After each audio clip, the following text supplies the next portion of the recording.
The energy of abundance, practical advice and spiritual wisdom to achieve anything you want in life, by Phyllis King. Chapter 4, Relationships. Rumi said, if I love myself, I love you. If I love you, I love myself. Relationships have changed more in the past 100 years than they have in totality in the past 5,000 years. A study done in the 1960s posed the following question to women. If you were presented with a suitable man for marriage, whether you loved him or not, would you marry him?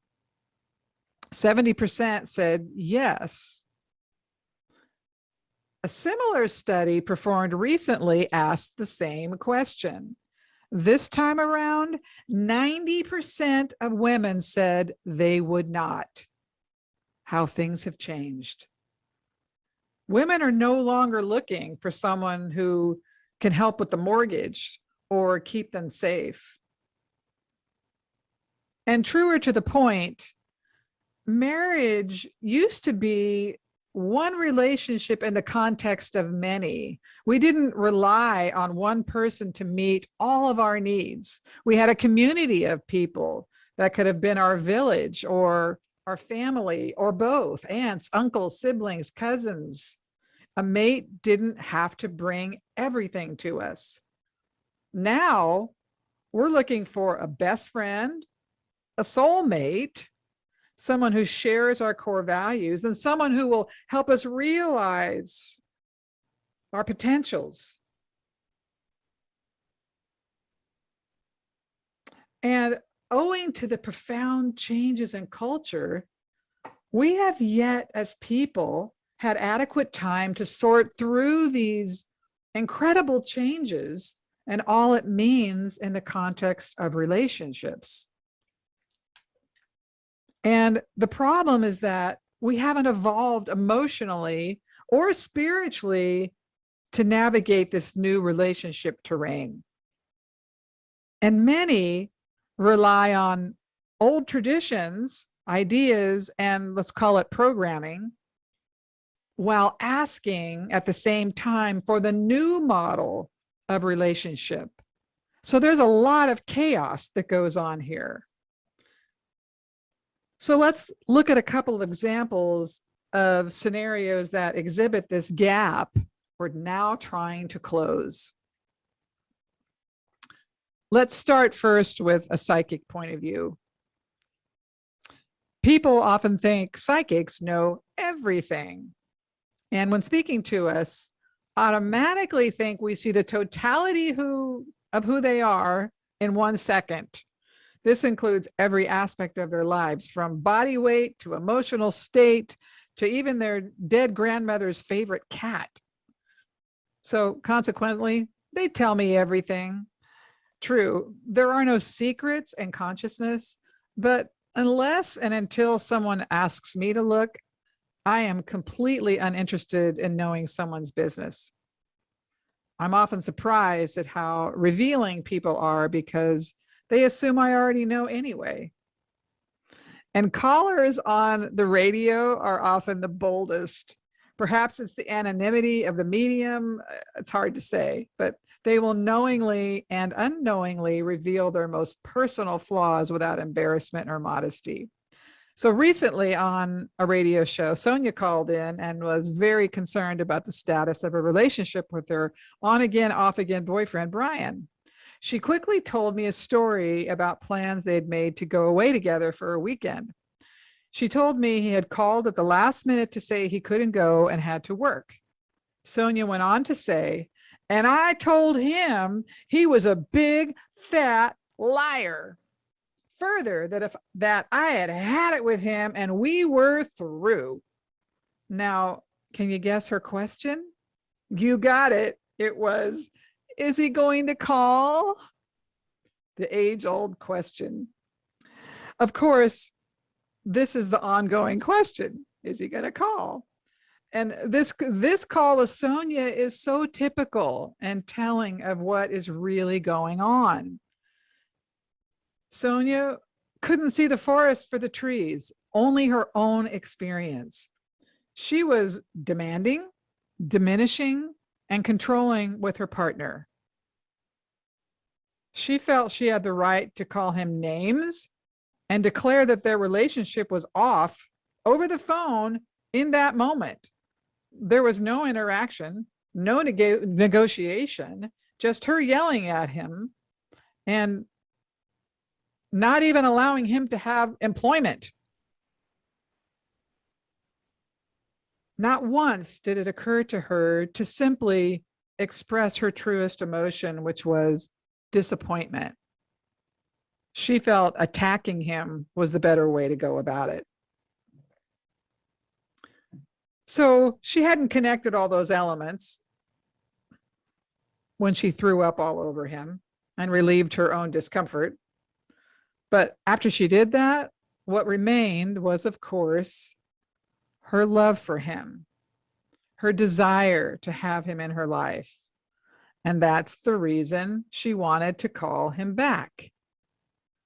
And with all my clients, I ongoingly encourage them to be truthful about what they're really feeling and express that with kindness, as opposed to trying to manipulate and make a man or anyone do what they want.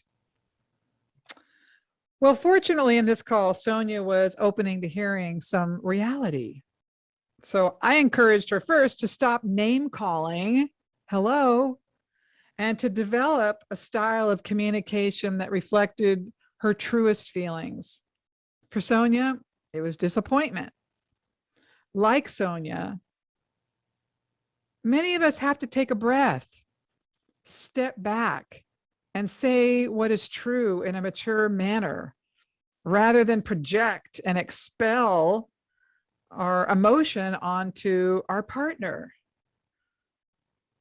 Many of us become so self-absorbed in what we want that we forget to match our language with our behavior in order to inspire the best outcome.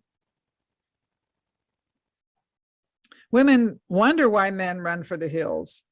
They wonder why men don't return calls. Well, too often we generate entire stories in our minds about how things can or should be if only.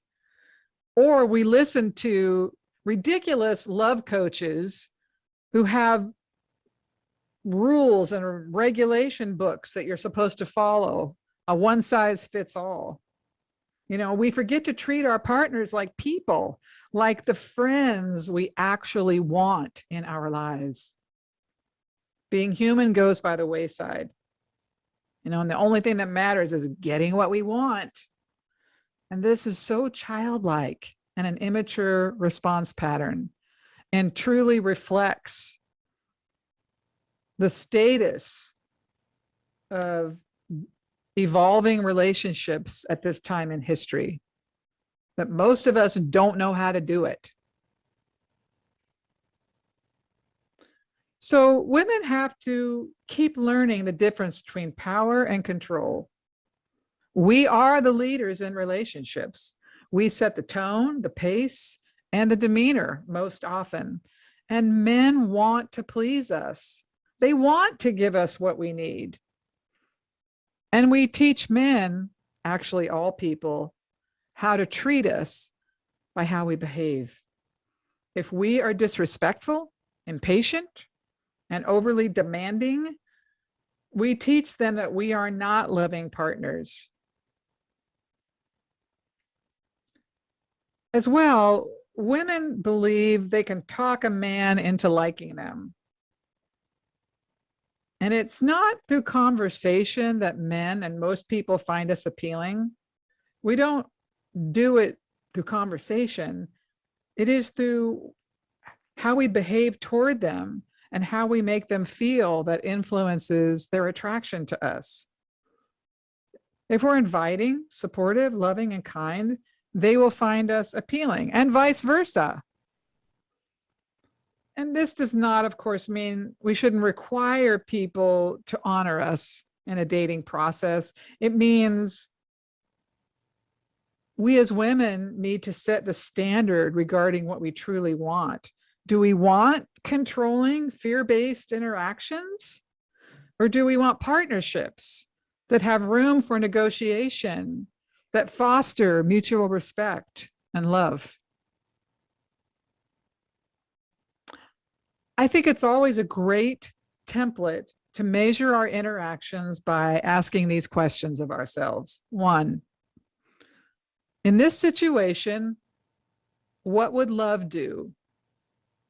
So, as with Sonia, would love itself have name called, slammed the phone on the partner because they had to work an extra shift? I don't think so. Two, how would love behave in this circumstance? And that's the next step. So, in that situation with Sonia, so how could she have reacted? Well, I'm really disappointed, Brian. I was really looking forward to it, but I know you can't help it. You need a job and your employer requires you to be there. As soon as you have a minute, let's reschedule. How about that?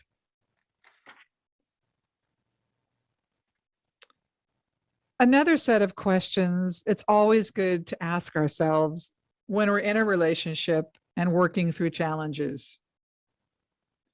One, does this relationship cause me to feel wonderful about myself? Am I growing and becoming my best self because of this relationship? Or do I abandon myself to have the relationship? Two, do I like myself when I'm with this person? Do I feel happy or do I feel anxious? So many times we ignore our own signals to have or get or make a relationship work. And if we want that soulmate type connection, it has to come from authentic connection, not manufactured connection. I'm fortunate that I've had the honor of teaching a love class for many years. And it originated from the book Calling in the One by Catherine Woodward Thomas. And to date, I've taken thousands of people through that process, which is really one of self-discovery and understanding energy as a pathway to finding love. And one of the blessings of teaching that class is seeing how amazingly sensitive, intuitive, loving, generous women can be to and for each other. Culture has so often pitted us against one another and caused us to compete. And when we don't compete but support, it's amazingly beautiful.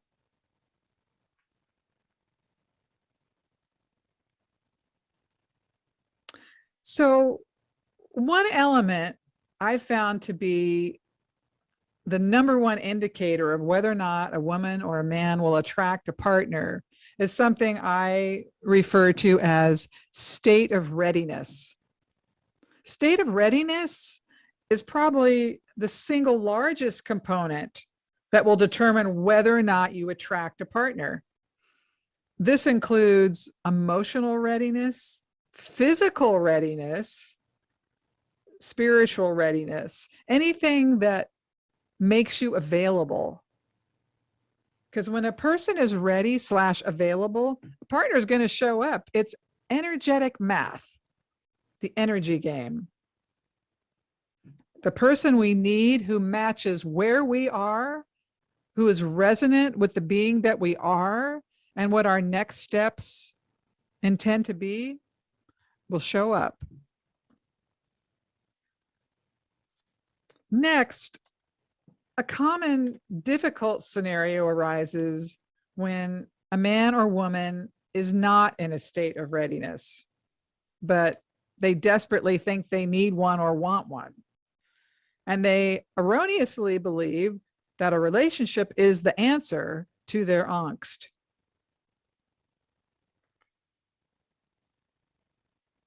But when men and women hold this belief that the relationship will solve their emotional pain in the moment, they will settle for anyone that fills that space, or they will play the manipulation game, or they will silence their inner voice about a connection.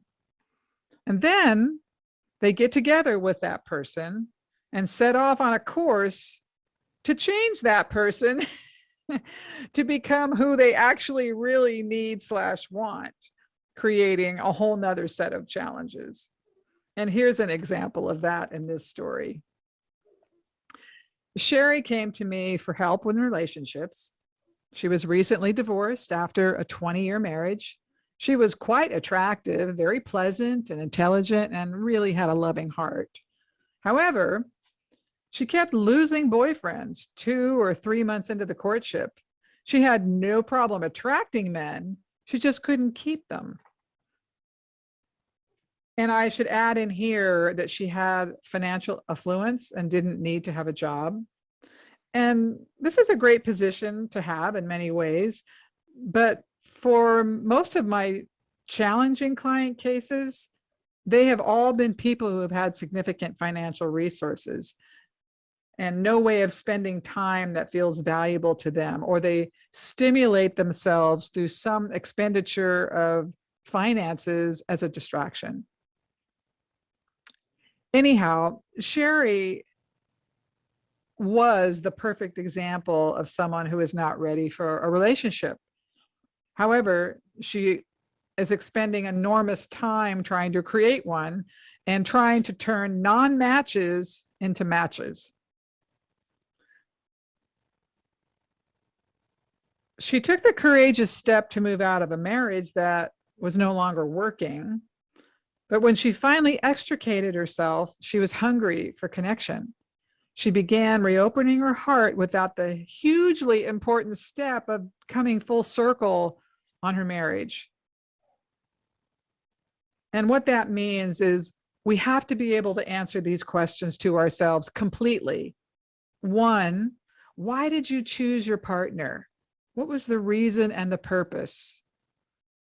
2, what were you working on to heal in that relationship as a person? 3, why did it end? What was your contribution to the ending? 4, and what do you have to be grateful for in this situation? And 5, have you forgiven your partner and yourself for mistakes and injuries that occurred? If and until we have answers to all those questions and we have found at least some level of forgiveness, we shouldn't get into a relationship. We're not ready. Now, there is no complete and full healing ever. We're all working on something all the time. We're evolutionary beings, but we have to have self-awareness to some degree on all of these issues. And until we understand the emotional, mental, spiritual aspects of our past relationships and their influence on that, and we make peace with all of it, we're not available to move into another situation.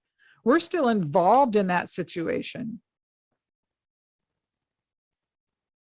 So often men and women say they want a person who has it all together, but we have to have the balance we seek in others.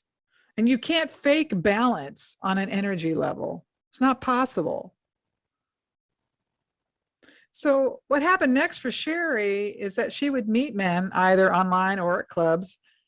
And she had a mindset that her failed marriage was the primary source of her discontent.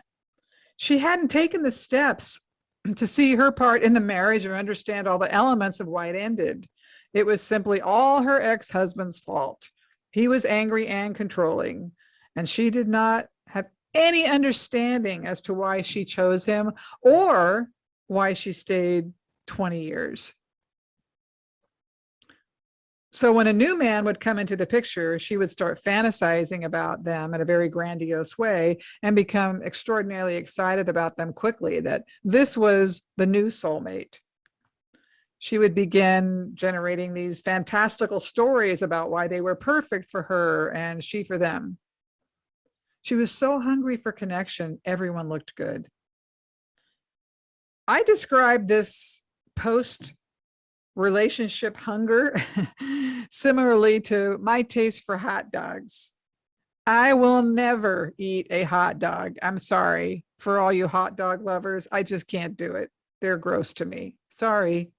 However, if I hadn't eaten for 2 or 3 weeks, if a hot dog were presented to me, you can bet I'd eat it, right?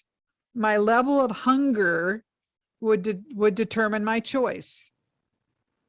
I use this analogy because the same thing happens to people who are deprived emotionally. When we're fresh out of a relationship, hungry, it's different what we're attracted to. And Sherry was finding all kinds of possibilities attractive. Sherry's inner dialogue said a relationship would make her feel better. And so when men found her appealing and pursued her, temporarily, she did feel better. But what would happen is she would begin processing her life story out loud with each brand new person, because she was looking for validation and a rescuer to reinforce the story that her husband was bad and she was good, and that it wasn't her fault the marriage failed. She just picked a bad one. So she viewed all her potentials as soulmates immediately, ensured every detail of her life with each one of them immediately. So, of course, this is a classic case of too much information too soon, but she couldn't stop herself. She didn't put it together that the men were captivated and attentive mainly as a means for a sexual encounter. And at the beginning of a relationship, men and women will often put up with a lot more conversation than normal in order to get to the impending sexual encounter. As in the case with Sherry, these men would listen to her for hours on end at the beginning of the relationships.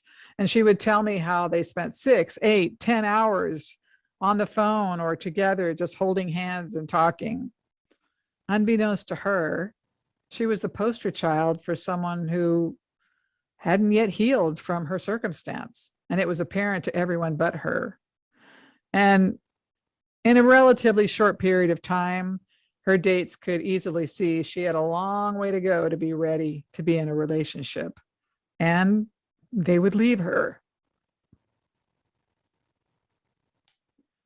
So Sherry called me 3 to 4 times a week for several months, processing through her strategies and what she could do versus what she couldn't do to regain men's attention after they disappeared. And slowly but surely, I helped her understand that men like to pursue women.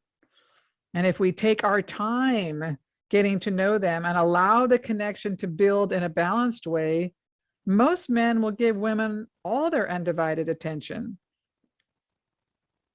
But we have to let it out a little bit at a time, stay away from fantasy thinking, and allow an authentic connection to grow.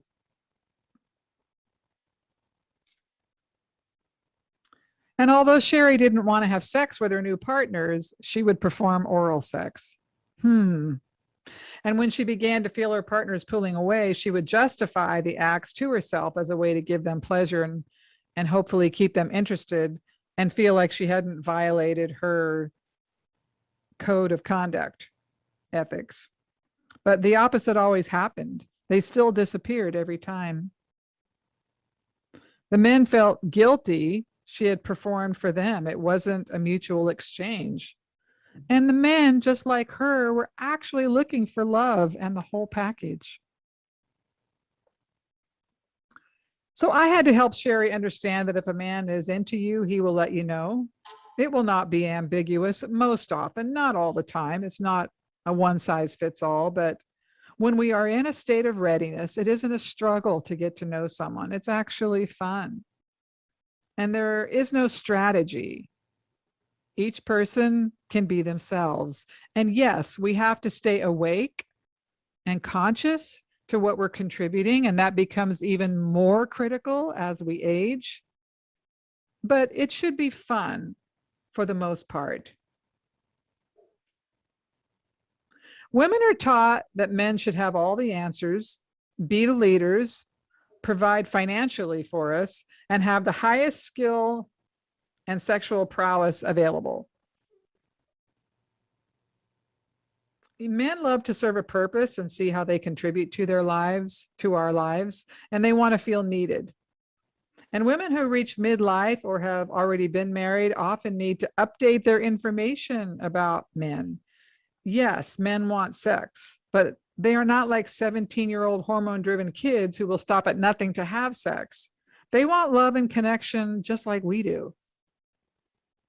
And this leads into another common impediment women have to attracting love, and I call it the independent woman syndrome.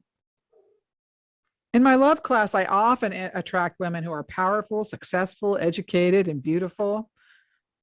On the outside, they have it all together, and they wonder why they can't attract a partner. So essentially, if we don't show a man how he can fit into our lives, they may not want to be with us. They want to feel they're necessary to us. And power women have to learn to balance the masculine energy that they have, we all have it, with the feminine energy, the nurture and love energy. And we have to learn how to shift in between the two frequencies. Here's a great example. Deborah had been working in city government for 25 years at the time we met. She was in a position of authority, well respected, and known for being fair and strong. Deborah was a petite woman with a beautiful face and smile, but she was also tough. She had been in an unsatisfactory marriage for a long period of time, and sometimes the relationship was abusive. When she finally got out of it, she found herself with few tools for dating and evaluating new partners. She had survived her marriage, but never really processed through it. Essentially, she jumped back into the dating game without any new information about her internal picking mechanism. So, like Sherry, Deborah made the core mistake many women make. She didn't finalize the past before embarking on her future. Deborah, like many women who come to me, did not have any difficulty attracting partners. She was beautiful, intelligent, successful. But she had two distinct challenges. She had trouble attracting quality men and men that were interested in long-term relationships. In Deborah's job, one of her roles was to investigate situations with housing, child endangerment, and code enforcement. She had to run a lot of masculine energy. And in her past marriage, she had to run masculine energy to protect herself. And again, I refer to masculine energy as make it happen energy or take charge and get it done energy. As Deborah felt the most confident in work mode, she defaulted to running her masculine energy in her dating process. She would literally interrogate men. So when she didn't scare men off by her aggressive take charge approach, her overconfidence blinded her to people who could see right through her protective facade and take advantage of her. Consequently, she attracted more than one partner who ended up being a scammer. Some people are skilled at recognizing vulnerability and using it against the person. Deborah paid one boyfriend's bills for almost 3 years before she learned she was one of 14 women he was dating.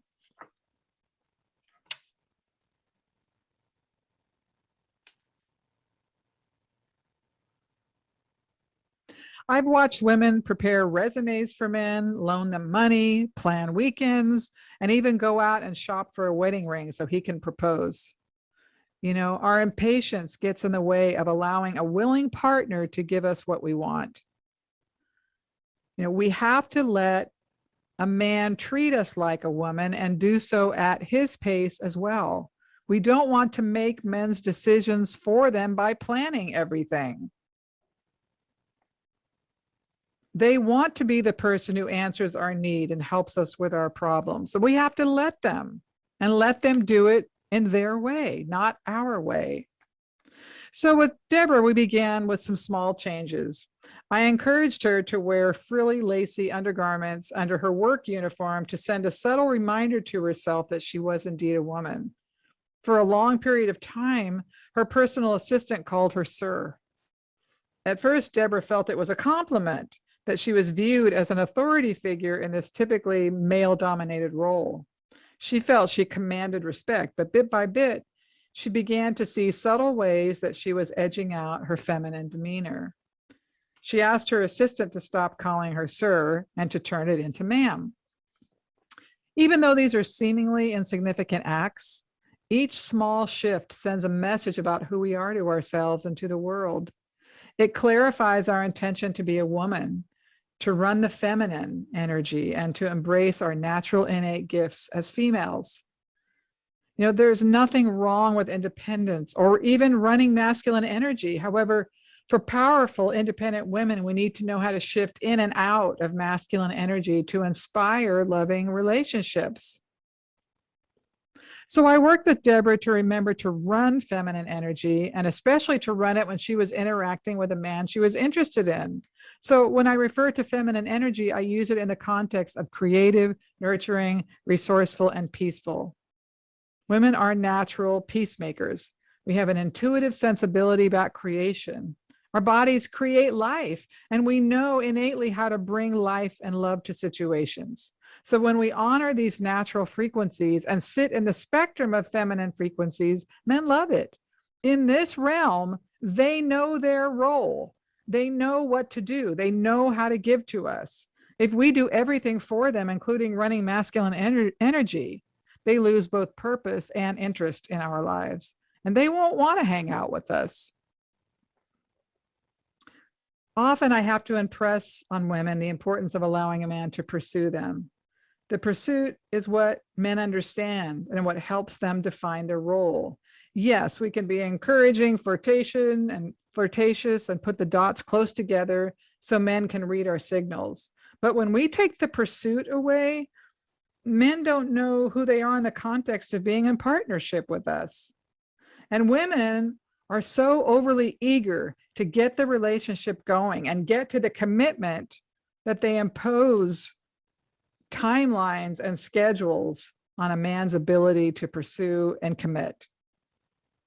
We take away a man's ability to win our hearts, and often they lose interest, or the roles become too fluid and undefined, and problems ensue. So we've unintentionally interfered with the natural course of our happiness by getting in the way. Deborah was a quick study and truly wanted love, and she gave herself to the process of allowing the feminine to dominate her interactions with a man. And one day at the end of the 9-week love class, she was lamenting about a moment during the week when she logged onto the internet to remove her online dating profile. And the moment she logged on to discontinue her account, she had a message waiting for her. This man ultimately turned out to be everything she was hoping for in a partner. And I love this story because so often, right when we're ready to give up, our opportunity, or in this case, our love arrives. And in the energy game, it always exhibits synchronicity, and it shows up in ways that occur when we shift internally. So this new man was someone who was retiring from the military and relocating to her area. And they're now married, and they've learned to balance the masculine and feminine in their lives. It was their ability to define their masculine and feminine roles from the beginning that caused them to connect emotionally. So let me encapsulate this section with a few reminders. 1, good, loving, quality men do not want to be our therapists. 2, Don't get serious too fast. Take your time. Enjoy yourself. 3, be patient. A good relationship is both worth waiting for and both worth working for. So I'm going to conclude this chapter highlighting one more core mistake women make in the process of attracting love. I had a very common call on my radio show, and this call came from Tanya. And Tanya called to tell me she had a date the next day with a new man. And she went on to tell me his attributes as she knew them to be. And a question for me was, is he the one? And that pretty much tells the story. Too often, we women are hyper focused on getting to the finish line. Will I get married? Will he be the one? So in this phone call, Tanya wanted to know if he was the one before they had even gone out on the first date. Where is the fun? Where is the enjoyment of discovering someone and learning if they are a match? Are we so afraid that we are unlovable that we have to know before we even begin? So often, men and women are focused on an outcome of some nature. And we believe that once the outcome has arrived, we're going to feel better, be happier, or enjoy our life more. But there's always two sides to every coin.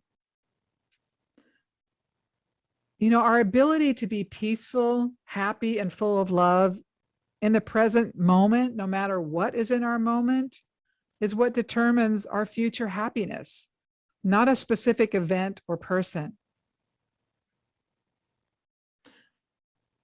I've seen the next scenario many times as a psychic. So, you know, someone calls me and wants me to make a prediction. And if it's a positive prediction, then they like it and hang on to it for dear life.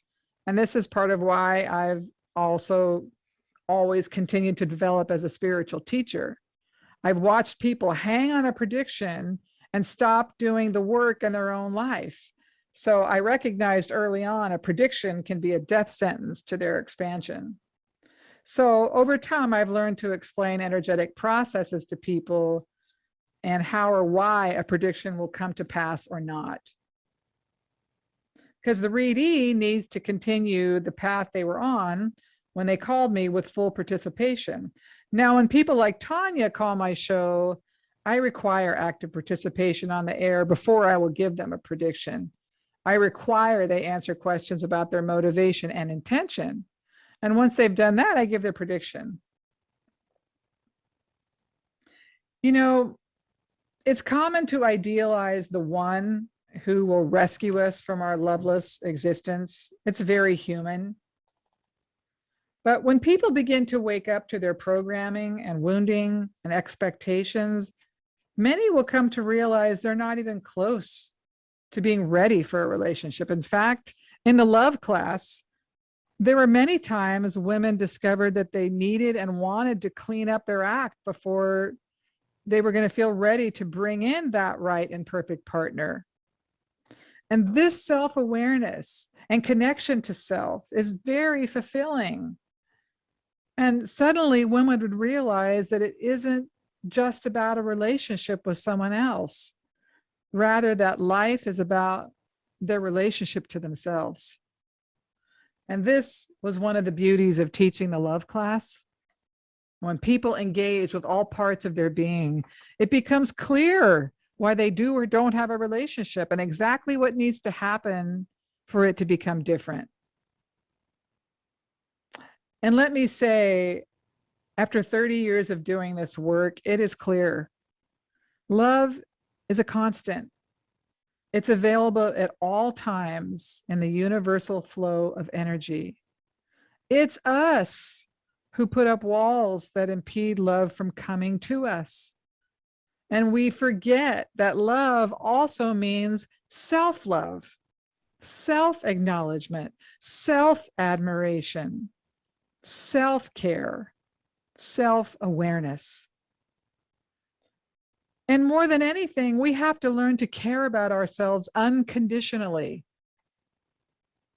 And once we learn to honor ourselves, respect ourselves, know and heal ourselves, we can and will attract partners, friends, and people into our lives who will give us the love that we seek.